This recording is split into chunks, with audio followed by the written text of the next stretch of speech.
Hello everyone, my name is Mohammad Khalid. Today we are going to start our next chapter, Unit and Measurements. Let's get started. Here it is a list of prefix and multipliers. Prefix और multipliers की एक list यहाँ पर रखी हुई है.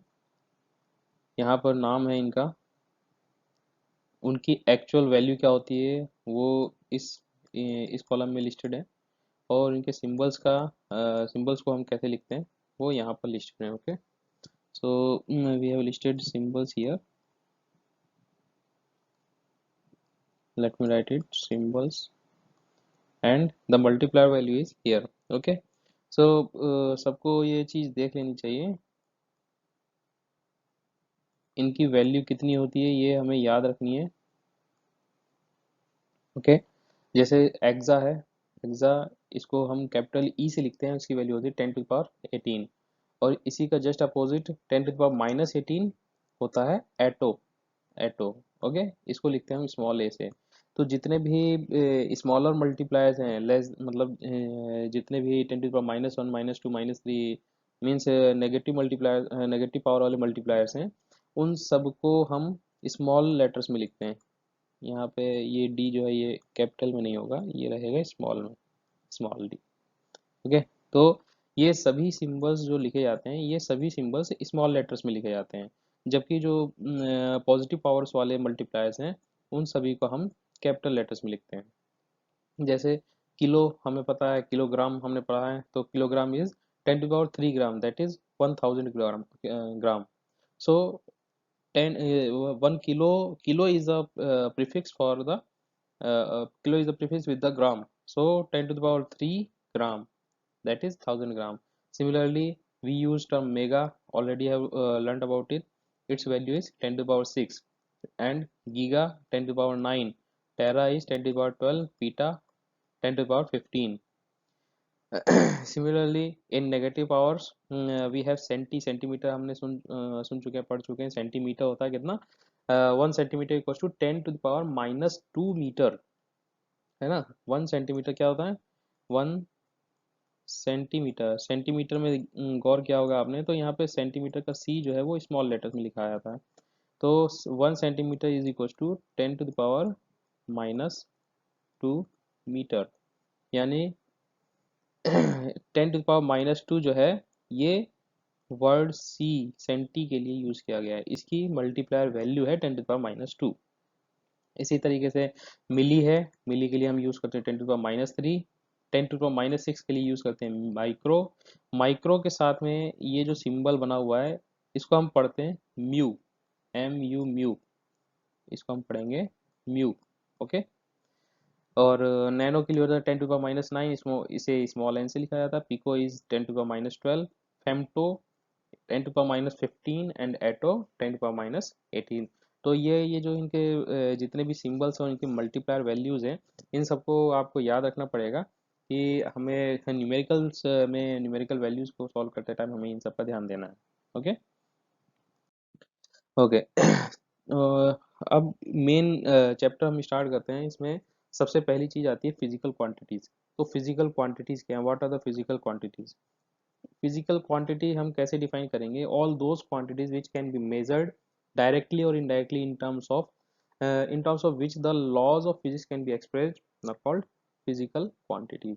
क्या कह रहा है ये कि फिजिकल क्वांटिटीज हैं क्या चीज. फिजिकल क्वांटिटीज वो सभी मतलब जिन भी क्वांटिटीज को हम मेजर कर सकते हैं, डायरेक्टली हो चाहे इनडायरेक्टली, अलग अलग मेथड होते हैं. जैसे डायरेक्टली का मतलब हो गया कि अगर हमें किसी, सपोज करिए कि राशन पानी लेने जाते हैं, हम चीनी को वे करना है, तो हम डायरेक्ट उसको मेजर कर सकते हैं. लेकिन सन का मास कितना है उसको हम कैसे मेजर करेंगे.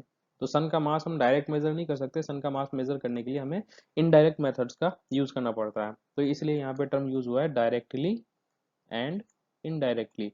तो डायरेक्टली और इनडायरेक्टली हम जिन भी फिजिकल क्वांटिटीज को मेजर करते हैं, और मेजर करने के बाद में वो सारे के सारे मेजरमेंट जो है लॉज ऑफ फिजिक्स के बेस पर ही होना चाहिए, उनके बेस पे उन लॉज ऑफ फिजिक्स के में हम उन्हें एक्सप्रेस कर सकें, तो वो सभी क्वांटिटीज फिजिकल क्वांटिटीज कहलाती हैं। तो बेसिकली हम इन्हें दो दो कैटेगरीज में डिवाइड करते हैं, one is fundamental and another one is derived quantities. Fundamental quantities क्या है, इन्हें हम बेस क्वांटिटी भी कहते हैं, बेसिक क्वांटिटी या बेस क्वांटिटी भी कहा जाता है।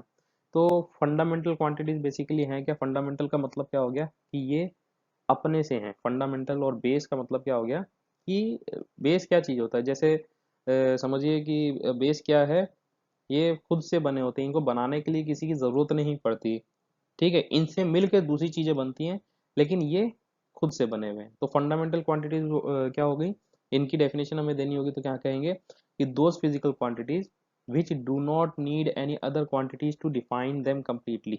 ठीक है, दूसरी क्वांटिटीज को कंप्लीटली डिफाइन करने के लिए, सॉरी, फंडामेंटल क्वांटिटीज को कंप्लीटली डिफाइन करने के लिए हमें किसी और क्वांटिटी की जरूरत नहीं पड़ती।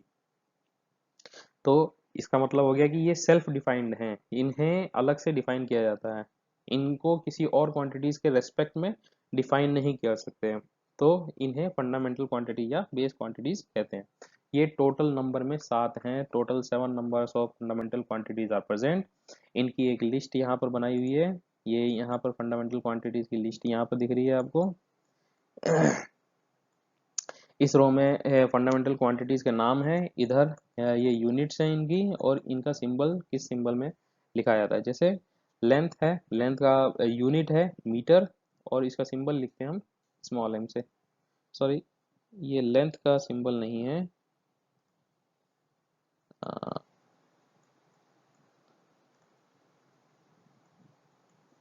लेंथ को लिखा जाता है, ओके, ये खैर ये जो है ये मीटर के लिए सिंबल यूज किया जा रहा है एम। ठीक है, लेकिन लेंथ का जो सिंबल है वो यूज करेंगे हम स्मॉल एल से। मास है, मास को हम यूज करते हैं किलोग्राम, मास के लिए यूनिट लेते हैं हम किलोग्राम की, तो किलोग्राम को हम लिखते हैं केजी से।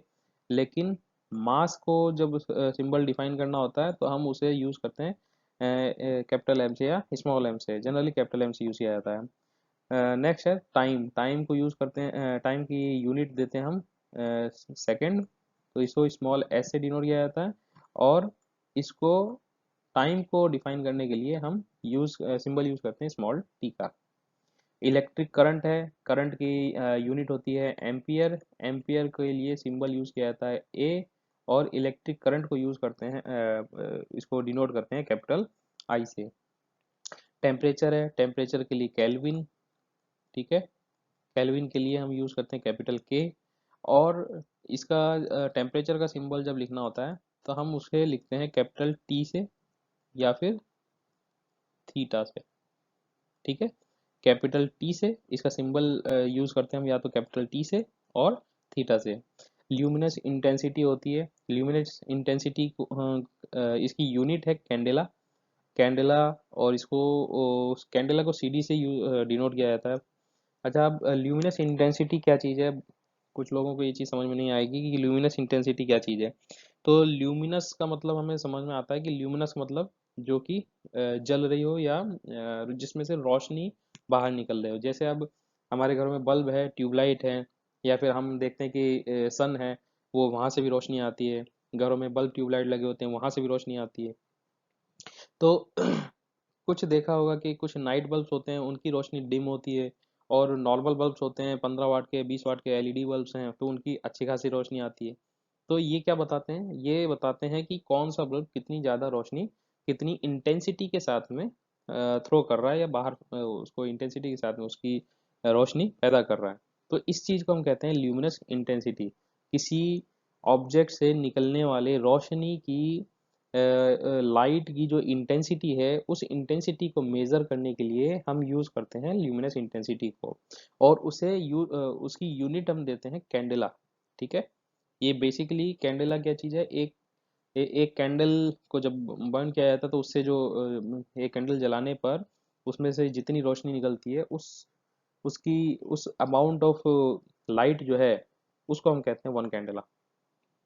और नेक्स्ट आता है इसके बाद में amount of matter. Amount of matter को हम लिखते हैं मोल के अंदर। और मोल को डिनोट करने का तरीका है स्मॉल MOL से, ठीक है।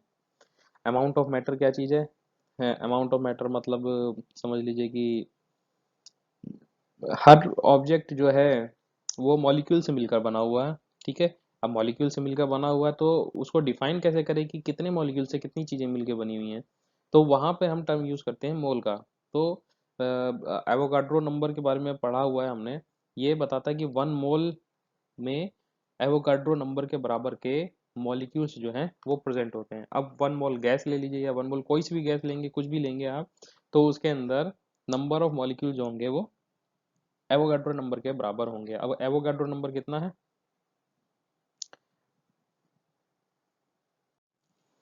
एवोगाड्रो नंबर होता है, इसको हम लिखते हैं Na, इसकी वैल्यू होती है 6.023 इंटू 10⁻23, ठीक है।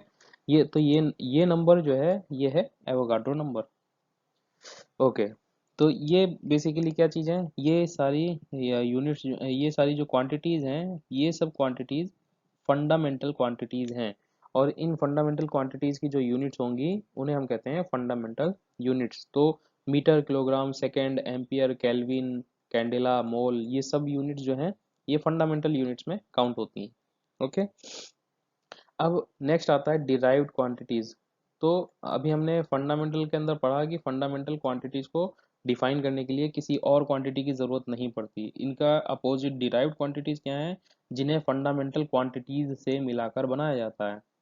जैसे एग्जांपल में यहाँ पे जैसे वेलोसिटी है, तो वेलोसिटी क्या होती है?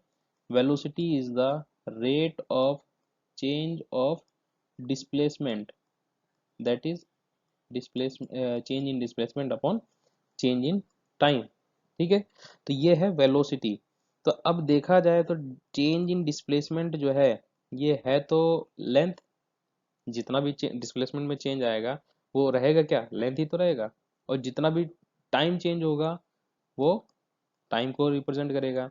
तो बेसिकली वेलोसिटी क्या चीज़ है, जब हम लेंथ की यूनिट को टाइम की यूनिट से डिवाइड कर देते हैं तो वो क्या बन के आती है, वो बन के आती है वेलोसिटी। तो यहाँ पे हमने दो फंडामेंटल क्वांटिटीज यूज की हैं, एक यूज की है लेंथ और दूसरी यूज की है टाइम। तो जब इन दोनों फंडामेंटल क्वांटिटीज को आपस में एक दूसरे से डिवाइड कर देते हैं तो हमें क्या मिल जाता है, एक नई क्वांटिटी मिलती है जिसको हम कहते हैं वेलोसिटी, ठीक है। इसी तरीके से सपोज करिए एक्सेलरेशन है, तो एक्सेलरेशन क्या चीज़ होती है, एक्सेलरेशन क्या चीज़ है, acceleration acceleration a is equals to change in velocity upon change in time. अब वापस से चेंज इन वेलोसिटी को हम लिख सकते हैं change in displacement upon change in time. तो ये तो वेलोसिटी आ गई, लेकिन यहाँ पे नीचे में ऑलरेडी डेल्टा टी प्रेजेंट था, तो ये क्या हो गया। अब देखिए यहाँ पर डेल्टा डी यानी कि चेंज इन डिस्प्लेसमेंट जो था ये बेसिकली लेंथ की यूनिट है। डिवाइड कर देंगे इसको अगर delta T into delta T, तो ये डेल्टा टी जो है ये वाला ये टाइम की यूनिट है, टी लिखा, मल्टीप्लाई करेंगे एक और टाइम यहाँ पर आना चाहिए टी। तो ये बेसिकली क्या हो गया, इसको मैं लिख सकता हूँ ऐसे एल अपॉन टी स्क्वायर। तो अब ये क्या कह रहा है, ये कह रहा है कि लेंथ की यूनिट को डिवाइड कर दें हम टाइम स्क्वायर से तो हमें एक नई क्वांटिटी मिल जाएगी, दैट इज एक्सेलरेशन। क्या कहा इसने, लेंथ की यूनिट को हम टाइम के स्क्वायर से इसको डिवाइड कर दें तो हमें क्या नई चीज मिल जाएगी, हमें मिलेगा एक्सेलरेशन। तो यहाँ पर एक्सेलरेशन को हमने दो फंडामेंटल कौन कौन सी थी, एक थी लेंथ फंडामेंटल है, दूसरा टाइम का स्क्वायर किया, लेकिन वहां पर टाइम भी जो है वो भी फंडामेंटल क्वांटिटी है। तो इस तरीके से हमने इसको क्या बना दिया, एक डिराइव्ड क्वांटिटी बनाई जिसमें यूज किया दो फंडामेंटल क्वांटिटीज का। ओके, बात समझ में आ गई। तो derived quantity, what are derived quantities? Derived quantities are those physical quantities which are derived from the fundamental quantities or with the help of the fundamental quantities. Fundamental quantities के plus minus sorry multiplication या division आप किसी भी तरीके से कर सकते हैं, उसमें स्क्वायर कर दिया या फिर अंडर रूट ले लिया, किसी भी तरीके से, ठीक है। तो जोड़ भागी गुणा भाग करने से हमें कोई अगर नई क्वांटिटी मिल रही है तो हमेशा डिराइव्ड क्वांटिटी रहेगी। ओके, तो हमने दो टाइप की क्वांटिटीज जो थी वो हमने पढ़ ली। नेक्स्ट आता है सिस्टम ऑफ यूनिट्स। अब क्वांटिटीज हैं तो क्वांटिटीज को मेजर करने के लिए हमें यूनिट चाहिए। यूनिट कहने का मतलब क्या है, यूनिट का हिंदी हिंदी मीनिंग होता है इकाई, है ना, इकाई। तो अब जैसे लेंथ है तो लेंथ को मेजर किस में किया जाए, लेंथ को मेजर करने के लिए हमें एक यूनिट डिफाइन करनी पड़ेगी जिसके मल्टीपल में हम कहेंगे कि एक स्टैंडर्ड तो ये था, उसके मल्टीपल में इतने टाइम्स जो है ये नई लेंथ आई है। जैसे सपोज करिए, एक एग्जांपल लेके इसको समझते हैं कि यूनिट का कॉन्सेप्ट क्या चीज़ है, यूनिट का क्या कॉन्सेप्ट है। मान लीजिए कि मैंने कोई लेंथ की यूनिट ले ली, लेंथ की यूनिट मैंने मान ली 1 मीटर, है ना, 1 मीटर, ये है 1 मीटर, ये 1 मीटर की लेंथ है, ये लगभग इतनी लंबाई के बराबर है एक्चुअल। मान लीजिए कि यहाँ यहाँ से यहाँ तक की मैं मान लेता हूँ इसको, ये पॉइंट ए है और ये पॉइंट है बी। तो हम कह रहे हैं कि ए से बी तक की जो लेंथ है वो है 1 मीटर। अब अगर मैं कहूँ कि ये स्टैंडर्ड है, ये स्टैंडर्डाइज इसको मैं कर दूं, तो इसके कंपैरिजन में मुझे किसी भी लेंथ को मेजर करना होगा तो वो इसके मल्टीपल में मैं चेक करूंगा कि इसके कंपैरिजन में, ए बी के कंपैरिजन में कितना लंबा है, ए बी के कंपैरिजन में कितना गुना है, कितने टाइम्स वो लंबा है या बड़ा है, ठीक है। तो जब कोई कहता है कि जैसे सपोज करिए कि कहता है, कोई कोई मेजर करता है कि पॉइंट ए से एक जगह ए है, दूसरी पॉइंट बी है, तो ए पॉइंट से बी पॉइंट के बीच की डिस्टेंस जो है वो जब कोई कहता है कि 100 मीटर है, तो इसका मतलब क्या हो गया, ये जो 100 मीटर की जो डिस्टेंस है ये 1 मीटर के कंपैरिजन में 100 टाइम्स है। मतलब 1 मीटर यूनिट थी, इसका 100 टाइम्स है ये वाली डिस्टेंस। 1 मीटर यूनिट है, उसका 100 टाइम्स। इसको और अच्छे से समझना हो तो एक डे टू डे का लाइफ का एग्जांपल हम लेके समझ सकते हैं। जैसे हम बचपन में कभी माँ बाप के साथ गए होंगे कि कपड़ा लेने जाते हैं, तो वहाँ पे कपड़े जो है मतलब जो रेडीमेड नहीं, जो सिलवाने के लिए कपड़े लेके कपड़े लेने खरीदने जाते हैं जब, तो वहाँ पर क्या होता है, सपोज करिए कि अगर आपको पैंट का कपड़ा 3 मीटर का चाहिए, ठीक है, तो 3 मीटर कपड़ा नापने के लिए उसके पास में एक ऑलरेडी एक स्केल पड़ा होता है ना, एक पर्टिकुलर लेंथ का एक स्केल पड़ा होता है। तो वो क्या करता है, उस कपड़े को 3 मीटर कैलकुलेट करने के लिए उसी स्केल को 3 बार मेजर कर करके वो देता है।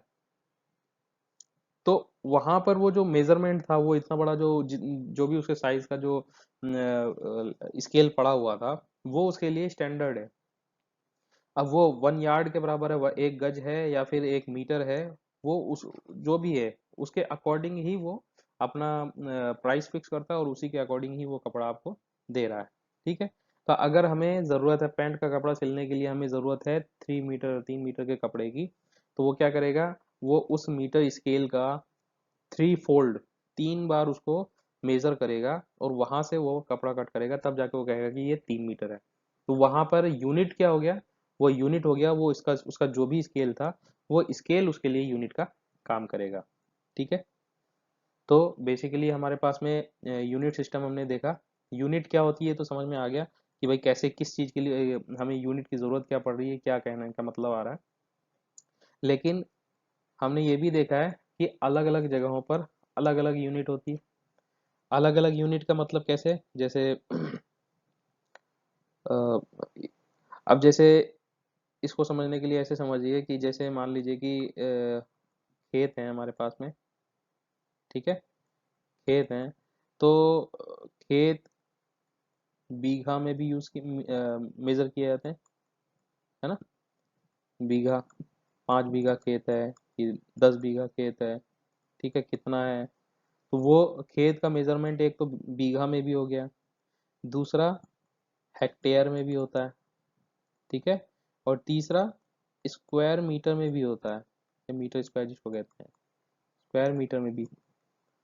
तो स्क्वायर मीटर जो है ये भी यूनिट है, एयर और हेक्टेयर है ये भी यूनिट है, और बीघा जो है ये भी यूनिट है।